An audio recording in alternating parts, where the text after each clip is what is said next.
It's the obsession of these young South Africans from morning to night, securing their next hit of the street drug nyaope. A potent mix of marijuana, heroin and other chemicals, the drug has consigned them to a life of poverty on the outskirts of Johannesburg. It's not a good life. Sometimes I feel like I can stop this thing today. I want to live, you see. But here, there's something like it's eating you. Like a what can I say? Like a worm, yeah, it's going in your body, like, you see. It's like it's eating you. Also, you have some stomach cramps, you're busy crying, you're busy doing like this, you see, it's paining, you don't know what to do, you're sweating. Both lost their parents young and neither has work, relying on odd jobs to earn the roughly $2 they need for their next dose. Theirs is not an isolated case. The drug has ravaged South Africa's townships. In Somunya, many young people smoke cannabis, or dagga as it's locally known, but under the influence of their friends or drug pushers, some move on to the more powerful and addictive nyaope.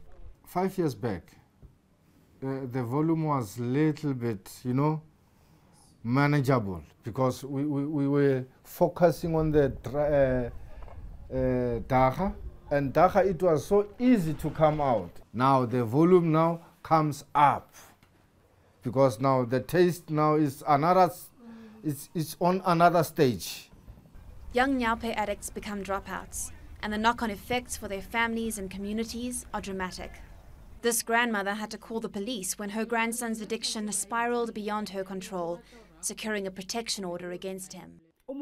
I tried to explain to the police that he was on drugs. He was ruining everything, stealing from the house, selling things on the side and disrespecting me.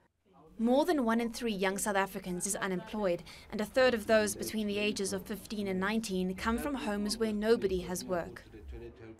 Some, with the support of their families, manage to break their addiction.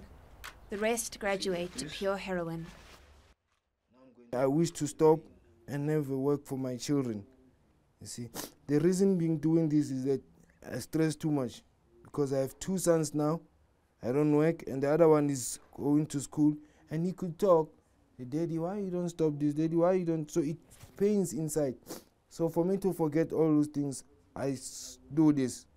Even for the volunteers, spots in rehabilitation centers are rare and expensive.